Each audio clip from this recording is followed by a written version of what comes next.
চীনে বাংলাদেশের প্রথম বিনিয়োগ কার্যালয় খোলার ঘোষণা প্রধানমন্ত্রীর।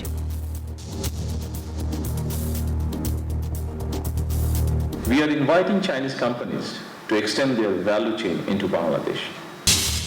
43তম বিসিএস নন ক্যাডার নিয়োগের ফলাফল ফের প্রকাশের নির্দেশ, প্রক্রিয়া অস্বচ্ছ ছিল হাইকোর্টের পর্যবেক্ষণ।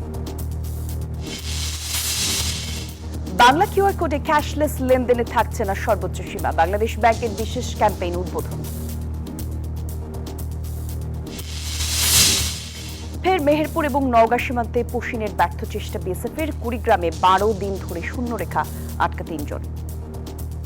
দর্শক, আমন্ত্রণ আপনাদের সবাইকে নিউজ 24 সংবাদে, সাথে আমি জান্নাতুল কলি আছি। দেখছিলেন বিআরবি কেবলস সংবাদ শিরোনাম। চীনে বাংলাদেশের প্রথম বিনিয়োগের কার্যালয় খোলার ঘোষণা দিয়েছেন প্রধানমন্ত্রী তারেক রহমান। সেই সাথে বাংলাদেশে বিনিয়োগ করতে চীনা কোম্পানিগুলোকে আমন্ত্রণ জানিয়েছেন তিনি। বেজিংয়ের দিয়াও ইয়াইতাই হোটেলে বাংলাদেশ ইনভেস্টমেন্ট ফোরাম বৈঠকে এই আহ্বান জানান তিনি। বেইজিং সফরের প্রথম দিনে ব্যস্ত সময় কাটাচ্ছেন প্রধানমন্ত্রী তারেক রহমান। দিনের শুরুতেই যোগ দেন বাংলাদেশ ইনভেস্টমেন্ট ফোরামে। সেখানে আমন্ত্রণ জানানো হয় চীনের কয়েকশো ব্যবসায়ীকে। প্রধান অতিথির বক্তব্যে তারেক রহমান চীনা ব্যবসায়ীদের বাংলাদেশে বিনিয়োগের আমন্ত্রণ জানান। Bangladesh is open for business, ready for the future and keen to work with China, one of our long-standing and trusted friends. We are inviting Chinese companies to extend their value chain into Bangladesh. We can help Chinese companies serve global markets while benefiting from growing large domestic demand. Bangladesh এশিয়ার পরবর্তী অর্থনৈতিক বিস্ময়ের যৌথ রূপকার হওয়ার আহ্বান জানিয়ে তিনি বলেন, গতিশীল ও সেবাকেন্দ্রিক বিনিয়োগ পরিবেশের মাধ্যমে চীনের ব্যবসায়ীদের প্রবৃদ্ধিকে সহায়তা করাবে Bangladesh. Today, I am also happy to announce that soon we will be opening our first investment office in China. Our objective is simple. Chinese investors should not have to wait until they arrive in Bangladesh to receive support. We want to be closer to you, speak to you more regularly, and help you move faster from interest to decision. We are also working hard to improve our broader investment ecosystem. এছাড়া প্রধানমন্ত্রী তারেক রহমানের সঙ্গে বৈঠক করেছেন চীনের পানি সম্পদ মন্ত্রী লি গোয়িং। বৈঠকে তিস্তা সহ বাংলাদেশের বিভিন্ন নদীর ব্যবস্থাপনায় দুই দেশের সহযোগিতা বৃদ্ধির বিষয়ে ঐকমত্য হয়। এর আগে তারেক রহমানের সঙ্গে সৌজন্য সাক্ষাৎ করেন চীনের কমিউনিস্ট পার্টির আন্তর্জাতিক বিভাগের মন্ত্রী লিও হাইসিং। বিএনপি ও চীনের কমিউনিস্ট পার্টির মধ্যে স্বাক্ষরিত সমঝোতা স্মারকের কথা উল্লেখ করে তিনি দুই দলের মধ্যে যোগাযোগ ও সহযোগিতা আরও জোরদারের আগ্রহ প্রকাশ করেন। তারেক রহমান বাংলাদেশের বিভিন্ন উন্নয়ন প্রকল্প এবং চীন বাংলাদেশ মৈত্রী হাসপাতাল নির্মাণে সেদেশের সহযোগিতা প্রত্যাশা করেন। Desk report, news 24। তিস্তা মহাপরিকল্পনা বাস্তবায়ন সহ বাংলাদেশের পানি ব্যবস্থাপনায় চীন সহযোগিতার আশ্বাস দিয়েছে বলে জানিয়েছেন প্রধানমন্ত্রীর উপদেষ্টা মাহদি আমিন। আর প্রধানমন্ত্রীর পররাষ্ট্র বিষয়ক উপদেষ্টা হুমায়ুন কবির জানান, ভূরাজনৈতিক আঞ্চলিক স্থিতিশীলতা বজায় রাখতে ভূমিকা রাখতে চায় সরকার। আর প্রধানমন্ত্রীর বৈঠক পরবর্তী ব্রিফিংয়ে এসব কথা জানিয়েছেন তারা। তিস্তা মহাপরিকল্পনা সহ বাংলাদেশের বিভিন্ন নদীর ব্যবস্থাপনা, বন্যা ঝুঁকি মোকাবেলা, নদী খনন, নদী ভাঙন রোধ, সেচ ও নৌ নেভিগেশন সহ বিভিন্ন সম্পৃক্ত বিষয়ে উন্নয়নের বিষয়ে দুই দেশের সহযোগিতা বাড়ানো ঐকমত্য হয়েছে। What the Prime Minister emphasized, what the Honourable Prime Minister emphasized on to Chinese investors is that we are opening up Bangladesh's economy to foreign investment, and we will make it easier to do business in Bangladesh. চীনের রাজধানী Beijing থেকে প্রধানমন্ত্রীর সফর নিয়ে কিছুক্ষণ আগে আরো বিস্তারিত জানিয়েছেন সহকর্মী মারফা রহমান। আমরা দেখে আসি তার তথ্য। চীনের বেইজিংয়ে সকাল থেকেই ব্যস্ত সময় পার করছেন বাংলাদেশের প্রধানমন্ত্রী তারেক রহমান। ইতিমধ্যেই বিনিয়োগ সম্মেলন সহ বেশ কয়েকটি গুরুত্বপূর্ণ ইভেন্ট শেষ করেছেন তিনি। যদি উল্লেখ করি, প্রধানমন্ত্রীর পররাষ্ট্র বিষয়ক উপদেষ্টা কিছুক্ষণ আগে একটি সংবাদ সম্মেলন করে আমাদেরকে জানিয়েছেন যে বিএনপি সরকারের নেতৃত্বে ভূ রাজনীতিতে বাংলাদেশের অন্যতম খেলোয়াড় হয়ে উঠেছেন এবং আঞ্চলিক স্থিতিশীলতা, ভারসাম্য এবং শান্তি বজায় রাখতে বর্তমান সরকারের প্রধানমন্ত্রী তারেক রহমান সরকার ভূমিকা রাখতে চায়। তো সেই ক্ষেত্রে সকাল থেকে বিশেষ করে যে বিনিয়োগ সম্মেলনটি হয়েছে সেখানে প্রধানমন্ত্রী কিন্তু বাংলাদেশে বিনিয়োগের ব্যাপক সম্ভাবনা এবং ইতিবাচক দিকগুলো বিনিয়োগকারীদের কাছে তুলে ধরেছেন এবং ইতিবাচক কিন্তু সাড়াও পেয়েছে। এছাড়া ঋণ সহায়তা, অবকাঠামোগত উন্নয়নের ক্ষেত্রে বাংলাদেশকে ঋণ সহায়তা দেবার আশ্বাসও কিন্তু পাওয়া গেছে।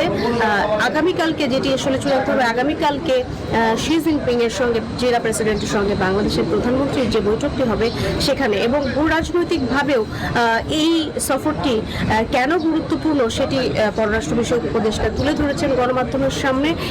গুরুত্বপূর্ণ সবচেয়ে দ্বিপাক্ষিক বৈঠকটি হতে যাচ্ছে, যেটি শি জিনপিং এবং প্রধানমন্ত্রী তারেক রহমান এবং চীনা প্রেসিডেন্টের সাথে। সেখানে আসলে কি কি আলাপ হয়, দ্বিপাক্ষিক চুক্তি হয়, সেই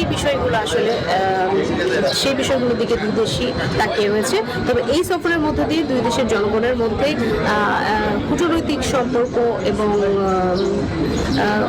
বিশ্বায়নের যে সম্পর্ক দুই দেশের জনগণের মধ্যে সেটি আরো মজবুত হবে বলে আশা করছে দুই দেশের সরকার। প্রধানমন্ত্রী তারেক রহমানের চীন সফর বাংলাদেশ চীন সম্পর্ককে আরও সুদৃঢ় করবে বলছেন বিএনপির সিনিয়র যুগ্ম মহাসচিব রুহুল কবির রিজভী। রাজধানীর নয়াপল্টনে বিএনপির কেন্দ্রীয় কার্যালয়ের সংবাদ সম্মেলনে এসব কথা বলেন তিনি। এই সফর অত্যন্ত তাৎপর্যপূর্ণ। এই সফর বাংলাদেশের অর্থনৈতিক উন্নয়নে বড় ধরনের অবদান রাখবে। মাদক মামলার জট কমাতে আলাদা ট্রাইব্যুনাল গঠন করছে সরকার, জানিয়েছেন স্বরাষ্ট্রমন্ত্রী সালাউদ্দিন আহমেদ। বৃহস্পতিবার সচিবালয়ে সাংবাদিকদের সঙ্গে আলাপকালে এসব কথা বলেন তিনি। মন্ত্রী জানান, দেশে প্রায় ৮২ লাখ মানুষ মাদকে আসক্ত। সিনথেটিক এবং সেমিসিনথেটিক মাদকের বিস্তারের কারণে বিপুল সংখ্যক মানুষ মাদকাসক্ত হয়ে পড়েছে। শিগগিরই মাদক সংক্রান্ত পুরনো আইন সংশোধন করতে সংসদে উপস্থাপন করা হবে বলেও জানান তিনি। মাদক দ্রব্যের জন্য আলাদা ট্রাইব্যুনাল সৃজনের প্রস্তাব দিয়েছি, পাশাপাশি এখতিয়ার সম্পন্ন আদালতও থাকবে। মাদক দ্রব্য নিয়ন্ত্রণ অধিদপ্তর কোনো রেগুলার থানা না, হাজতখানার ব্যবস্থা রাখা হচ্ছে, ট্রান্সপোর্টেশনের ব্যবস্থা রাখা হচ্ছে, ডগ স্কোয়াডের ব্যবস্থা রাখা হচ্ছে, অত্যাধুনিক অস্ত্র দেওয়া হবে। তো এগুলো করার পরে আমরা একটা অপারেশনে যাব। সেই আইনটা আগামী কয়েকদিনের ভিতরে পার্লামেন্টে উঠবে ইনশাআল্লাহ। জুলাই গণঅভ্যুত্থানের স্মৃতিচারণ এবং জনসচেতনতা তৈরি করতে ৩৬ দিনের কর্মসূচি দিয়েছে ১১ দল। বৃহস্পতিবার মগবাজারে সংবাদ সম্মেলনে এই কর্মসূচি ঘোষণা করেন ১১ দলের সমন্বয়ক হামিদুর রহমান আজাদ। জানান, জুলাই স্মৃতিচারণের কর্মসূচি ১ জুলাই থেকে ৫ আগস্ট পর্যন্ত চলবে। ৩০ দিন জুলাই আন্দোলনের ৩৬ দিনের এই কর্মসূচি হিসাবে আমরা প্রণয়ন করেছি। এই কর্মসূচির মূল দাবি বা লক্ষ্য হচ্ছে আমরা জুলাই অভ্যুত্থানের পক্ষে জনসচেতনতা বৃদ্ধি, গণভোটের রায় বাস্তবায়নের দাবিতে চলমান আন্দোলনকে জোরদার করা এবং গুম খুন সহ সকল গণহত্যার দ্রুত বিচার। ৪৩তম বিসিএস নন ক্যাডার নিয়োগের ফলাফল পুনরায় প্রকাশের নির্দেশ দিয়েছেন হাইকোর্ট। বৃহস্পতিবার এই নির্দেশনা দিয়েছে উচ্চ আদালত। পর্যবেক্ষণে আদালত বলছে, নিয়োগ প্রক্রিয়া স্বচ্ছ হয়নি, তাই এই নিয়োগ মেধার ভিত্তিতে নতুন করে সাজাতে হবে। রিটকারী আইনজীবী জানান, রায়ের পর্যবেক্ষণ বলছে প্রচলিত আইনের ব্যত্যয় ঘটিয়ে এই নিয়োগ দেওয়া হয়েছিল। অনেকদিন থেকেই ভীষণ অসুস্থ দেশ বরেণ্য লোকশিল্পী কাঙ্গালিনী সুফিয়া। এমনকি শেষ জীবনে এসে টাকার অভাবে সুচিকিৎসা পাচ্ছেন না তিনি। যদিও এই খবর জানার সঙ্গে সঙ্গেই গুণী শিল্পীর চিকিৎসার সকল ব্যয়ভার করার ঘোষণা দেয় আনভির বসুন্ধরা গ্রুপ ফাউন্ডেশন। তাৎক্ষণিকভাবেই দেয়া হয় ১ লাখ টাকা। দায়িত্বশীলরা জানান, কেবল কাঙ্গালিনী সুফিয়ার জন্যই নয়, দেশ এবং মানবতার যে কোনো সংকটময় পরিস্থিতিতে সাধারণ মানুষের পাশে থাকবে আনভির বসুন্ধরা গ্রুপ ফাউন্ডেশন। ফরিদপুর থেকে ফিরে এ বিষয়ে বিস্তারিত জানাচ্ছেন মাসুদ সুমন। তবু বুঝার মন পাইলাম না রে, বুড়ি হলাম তোর কারণে। এক সময়ের তুমুল জনপ্রিয় লোকসঙ্গীত শিল্পী কাঙ্গালিনী সুফিয়া। পরাণের বান্ধব রে, বুড়ি হইলাম তোর কারণে, কিংবা কোন বা পথে নিতাইগঞ্জ যায়, এমন অসংখ্য গান গেয়ে সাধারণ মানুষের মন জয় করেছেন, সুনাম কুড়িয়েছেন দেশে বিদেশে। জীবনের পরন্ত বেলায় এ যেন নিয়তির নির্মম পরিহাস।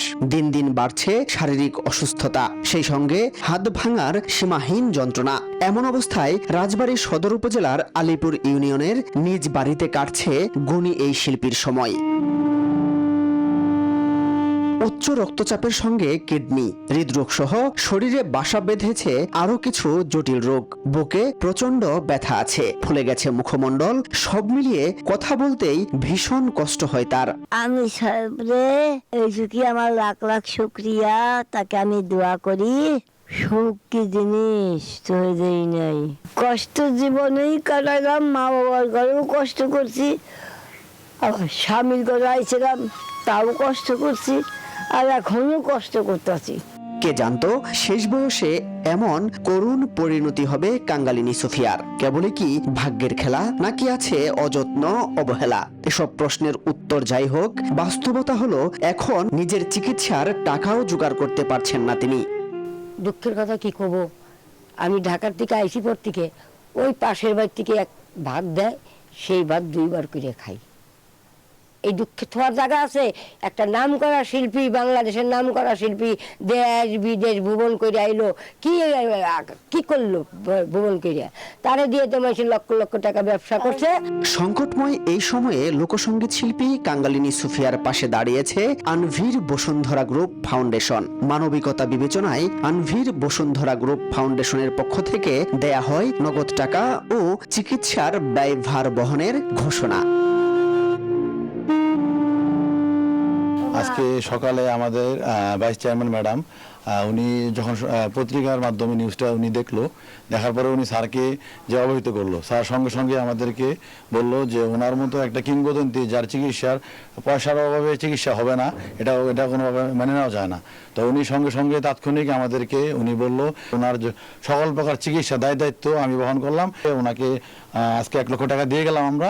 জানান, সামাজিক ও মানবিক কাজের মধ্য দিয়ে সাধারণ মানুষের পাশে থাকাই আনভির বসুন্ধরা গ্রুপ ফাউন্ডেশনের প্রধান লক্ষ্য। আমি ধরতে পারলে মন বেরি দিতাম পাখি। মাসুদ সুমন, নিউজ 24, রাজবাড়ী, ফরিদপুর। 2023 সালের তুলনায় 2025 সালের সেবা খাতে দুর্নীতি হয়েছে 15% বেশি। এমন তথ্য উঠে এসেছে ট্রান্সপারেন্সি ইন্টারন্যাশনাল বাংলাদেশ টিআইবির এক জরিপে।